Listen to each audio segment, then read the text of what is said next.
Hey guys, Frosty Knives here, back with another EU book review.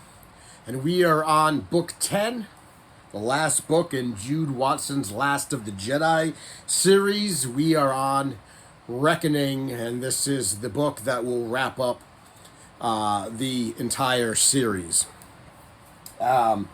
So what's going on with this? Well, in the last book, Ferris discovered who Vader is. That Vader is Anakin, and so now he wants to go after Vader. He wants to go after Vader to try to stop him, try to kill him for killing Roan and for being who he is. Ferris still has the Sith holocron on him that Palpatine gave him a couple of books ago as a way to sort of tempt him to come to the dark side. So there are really, a couple of big things that happen in this book. First thing that happens is Ferris does go, and finally we get the confrontation between him and Vader. That confrontation takes place in Coruscant, in the ruins of the Jedi Temple. It is there that Ferris and Vader have their final showdown. And Ferris tells Vader that he knows who he is to try to, get him off balance. I know you're Anakin. I know who you are. I don't know why you did it, but I know your secret. And Vader's essentially, yeah, that's cool that you know who I am or who I used to be. You're not going to live long enough to do anything with that information, but good on you for figuring it out. So they have a really good battle in the Jedi Temple. Ferris is tempted all the time with the Sith holocron to use his anger, channel it, and you can beat Vader. And there's a moment, of course, like in everybody's life, in Anakin's life, like it happened in Luke's life, it happens all the time. And there's a moment in Ferris's life where he has to make a choice in this fight. Is he going to embrace the dark side? Or is he going to use the light side or use the Jedi knowledge that he is? Is he going to become another one of Palpatine's puppets, another one of Palpatine's creations? And at the end, he decides he's not going to use the dark side. He destroys the Sith holocron, and he's gonna try to see if he could do this on his own. He can't. He doesn't. Vader essentially, they're at the top of the temple. Vader is extremely aggressive. Eventually, Force throws him down a hole from the top of the temple all the way down to the bottom, which should have killed a normal person, but this is Ferris, so he doesn't die. Severely broken, but he doesn't die. And at that point, Vader thinks, well, he's either dead or he's broken beyond repair. I don't care. My job here is done. Ferris is no longer a threat, and off he goes. We do realize, they do find out, what we've already known, that Flame is indeed an Imperial plant, that she's been working with the Empire to try to gather all of the Resistance leaders from all of the planets together into one spot so the Empire can destroy them. That one spot is the asteroid that Ferris created. So they know now, finally, what we know, that yes, she is a plant, she's an Imperial spy, she cannot be trusted.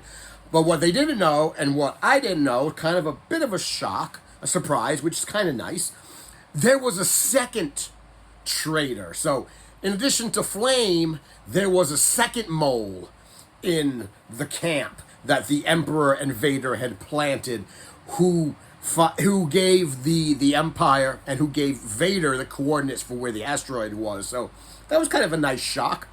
Okay, there's a second traitor, because Vader always has a backup plan, as they mentioned in the book.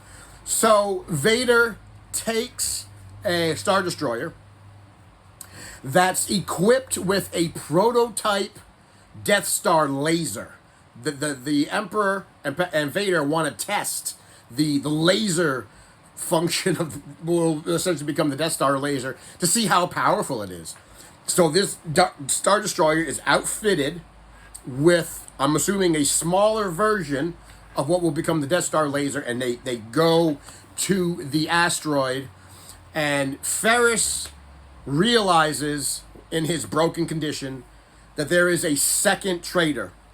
And so he takes a ship and goes with Trevor to see if he can try to rescue anybody on the asteroid, any of his friends there. He's hoping he can make it there before Vader gets there and destroys them in his broken and destroyed condition.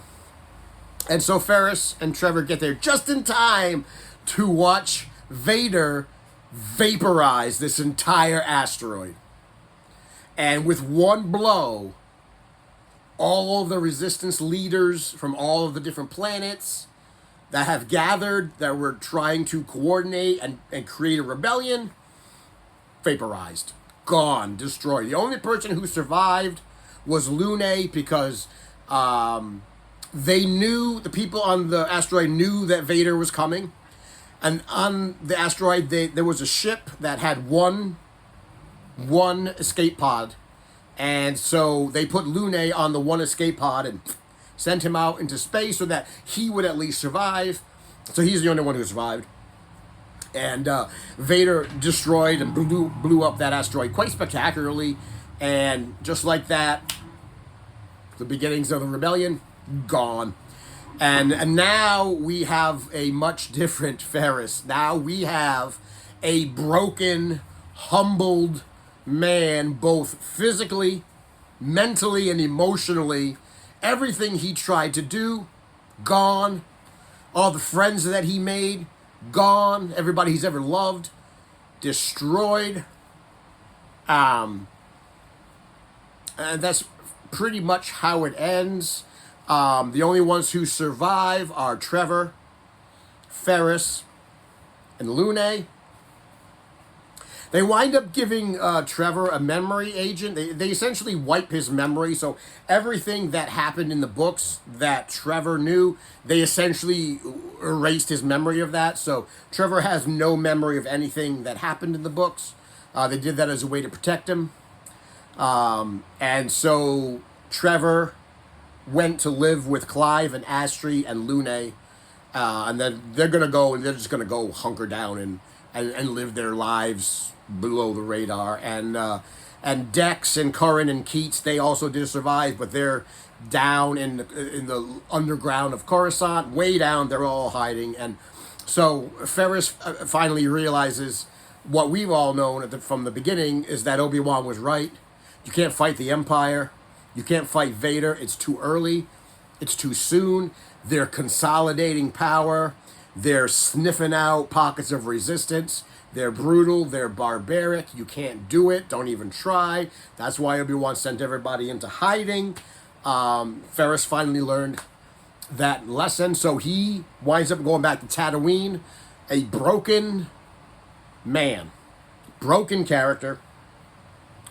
And Obi-Wan says, I understand what you went through. I went through something similar that you went through. I understand that. But I have one last job for you. And the way the book ends is that Ferris eventually winds up on Alderaan. And he gets new identity. He gets a new place to live. And his job is to stay on Alderaan, outside of Aldera, the capital city, and keep an eye on Leia. So we've got Obi-Wan on Tatooine, keeping an eye on Luke. We've got Ferris on Alderaan, keeping an eye on Leia. She doesn't know he exists, just like, Luke is not supposed to know Obi-Wan is there. And they're just there to keep an eye on what we know as the next hope of the galaxy, to make sure that they grow up safe and sound, and they grow up to hopefully topple the Empire, which they do. And so Ferris ends his journey on Alderaan. Now, whether or not he gets off Alderaan before the Empire blows it up in A New Hope, I don't know. There may be other books out there that continue the story of Ferris, but this is where we are leaving Ferris. We're leaving him on Alderaan as to watch over Leia, in the same capacity as Obi-Wan. is going to watch over Luke. So now we can talk about the overall thoughts. This is the first book, by the way, that I gave a 5-star to. I mean, it was a good sort of payoff, and that's kind of the ending that has to happen. They have to, it has to be that kind of destroyed ending, because in order to fit into whatever is going on, just like Rogue One, the movie, how it ends, because it has to end that way. So this was the only one I gave a 5 to. So let's talk about what I thought about the series as a whole. Now, I went and I tallied all of the ratings I gave each individual book on Goodreads. I added them up, I divided it by 10, and I got an overall series rating. And that overall series rating turned out to be 3.6, which I think is fair. 3.5, 3.6 for the series as a whole. I think it's fair. We can talk a little bit about why. Overall, there were some good points in the book. There were some good things in here. The beginnings of the rebellion, them trying to do that. The whole arc of Vader trying to create a memory agent so that he could use it on himself to erase his memories of Padme and what he did, and his memories of Anakin. That was an interesting arc. I thought that was kind of interesting. We get to see the beginnings of the rebellion. We get to see the Empire cracking down on planets. We get to see a little bit of Leia on Alderaan. We get to hear a little bit about them building their super weapon, which we all know is the Death Star. They don't call it that yet, but we know about that. We get to hear a little bit more about Tarkin and the Imperial governors and whatnot. Overall, there were some good things in this book, but I think that there was a lot of filler. I think instead of a 10-book series, this story could have been told in less books.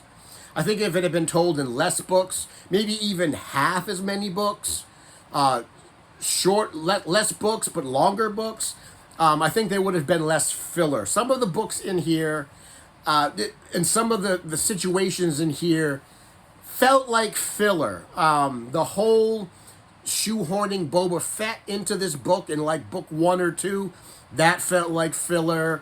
The whole including Dexter Jettster in here and his group of the Erased, it just felt like there were things that could have been taken out of the book that wouldn't have affected the story as a whole. I just felt it was too long as a series. I think there could have been a lot of trimming involved. I think it could have told it in less books. And I think if it had been a more of like a trilogy or a 5-book series, I think it would have read a little bit better, and it wouldn't have felt like taffy. It would have felt like it was being dragged out and stretched to fill a 10-book series. So overall, the stories were good. Some of the stuff that was touched on were good. I felt it was too long of a series. I felt some of that stuff could have been excised out of it. I felt that there could have been a lot of trimming involved. It could have been a shorter series. And I think if it had been a shorter series, it would have had more punch behind it. Let's talk about Ferris. A lot of people don't like Ferris, and I've heard from a lot of other people who have reviewed these books that they don't like Ferris.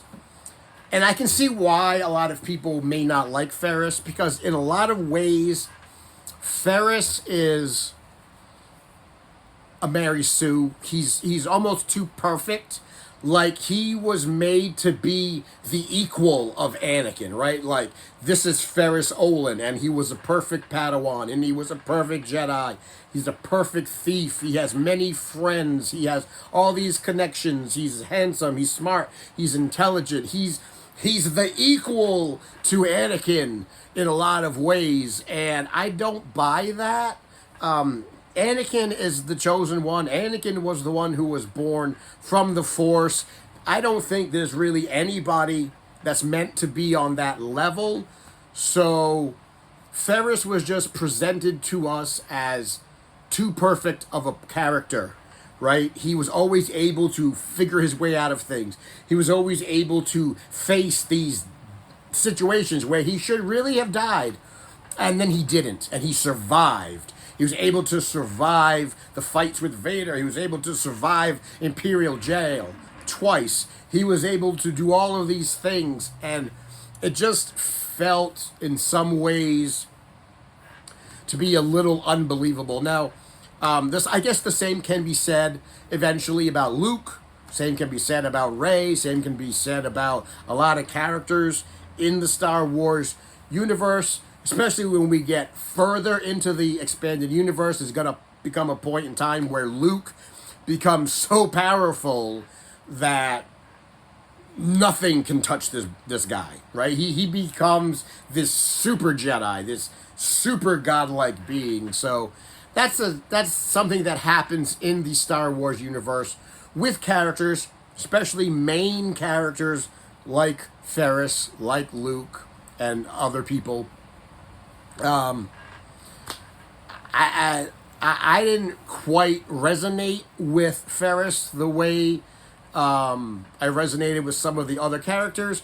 It was nice to see him brought down a couple of pegs because we knew what he was doing at the beginning. He had this big hero complex that he was going to go out there, he was going to find these Jedi, he was going to recreate the Jedi Order, he was going to put them on an asteroid, and then they were going to rise up and they were going to topple the Empire. So we had these grandiose plans, these hero plans, and we knew that that wasn't what was going to happen. So to see him humbled in the way where he was taken down, everybody he's known, gone, destroyed, all these things, his life was just shattered. And now he's a broken man living in exile, just like Obi-Wan is.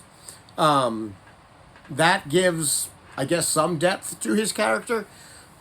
But overall, I didn't really resonate with Trevor a lot. I didn't really connect with him. That was a little bit discouraging. Also, because this is a third series that Jude Watson has written. She's written two others prior to this. A lot of the characters that wind up in this series are characters that she had created from other series. So if you have read the other series, that's nice to see all the connections made. But if you haven't, like I haven't, then some of that will be lost on you. You won't, I guess, see the importance of some of these characters because you don't know their backstory, especially people like Astri, I think, who was in some of the other books, and a few of the other characters that you run into. So just know that a lot of the characters that wind up in this book were characters that were in her two other series. So if you haven't read them, it's not that you can't read the series, you just won't know the importance of who these characters are and what their backstory is. Overall, 3.5 for the series. I think that's fair.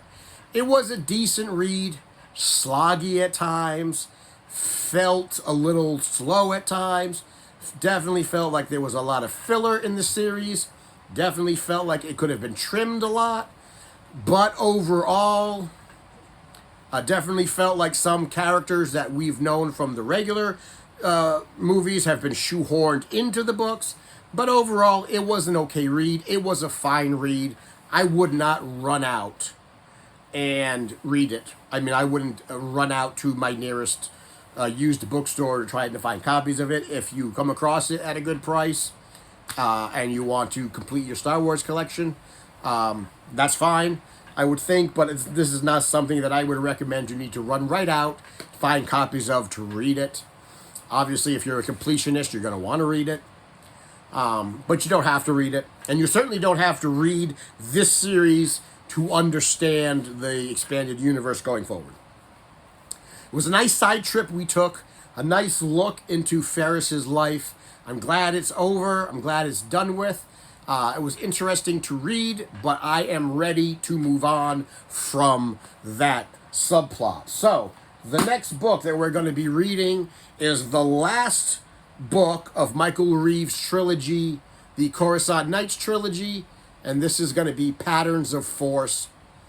And this will be the last of the Michael Reeves trilogy. That will start to wrap Jack's Pavan story up. We got one more Jack's Pavan story after this one. And then we will be leaving Jack's Pavan behind and moving on. So guys, that is my review of Jude Watson's Last of the Jedi Reckoning, Book 10, and also Jude Watson's Last of the Jedi series as a whole. Tell me what you thought of it. Have you read it? Did you like these books? Did you not like them? Have you read them in the past? Tell me what your thoughts would be on these in the comments below. And as always, if you like the video, give it a thumbs up, give it a like, give it a share, and a subscribe. Pass it around. Tell your friends. Tell your enemies. Tell the people you know that have overstayed their welcome and just need to move on. And as always, thank you for coming to my TED Talk. And I will see you in the next video.